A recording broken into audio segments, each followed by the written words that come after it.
We're going to use 3 horses in this first segment. We're going to use a foal that's a young horse that has not been worked with hardly at all. And then we're going to use a mare that's been worked with quite a bit, but she's a little sour in what she does, and see how we can implement change in her life. But to begin with, we're going to start with a horse that knows the groundwork pretty well, and that's this 4-year-old quarter horse colt, who'll teach us how to start at the beginning by knowing the end first. Sound confusing? Me too, but let's jump in and see what we can get done. Now, when I work with this colt, the first thing I want to do, especially if I have a stallion or a horse that's not working well, I want this simply to get moving forward. That's the first rule of thumb we're going to work with.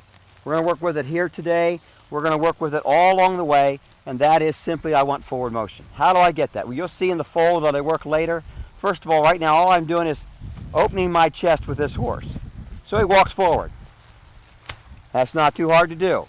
Sometimes it may mean taking the rein back and getting after him or whatever, but it means to move forward. Now, when I talk about moving forward, I'm not just talking about moving. I'm talking about putting his hind end underneath him and tracking forward. I'll make this horse move away from me while he's moving forward. See, and he's not moving forward, he's moving away from me. His energy, though he's moving, is dissipating from it, going to the outside. That's not what I want. He tends to pivot on his front end. I want the horse to step across with the shoulder, relax at the shoulder, and move energetically, enthusiastically forward so that he's in right relationship to me. I'm going to focus on getting him to not just move forward, to move forward with the right kind of movement. So I'll put pressure on his hip by my body language. I intend to turn the horse back by my body language. I intend to lead the horse 20 feet, 10 feet away from the horse by my body language.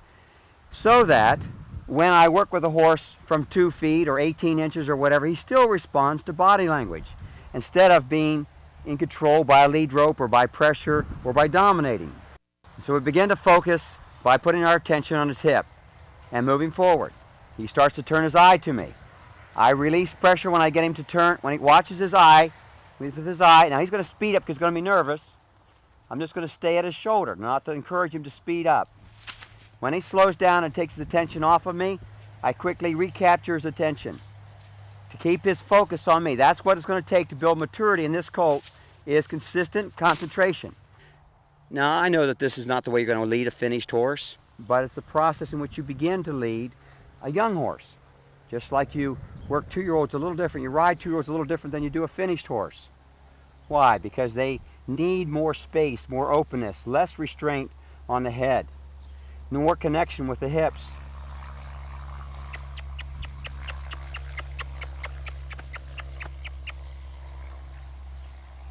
So I walk him away here. I still need the rail to be successful, just as I'll need the rope later. But many an older horse would not even lead on this side without a lead rope because they've never been led on this side. The first thing that I do to ask a horse to move forward, well, I'll show you.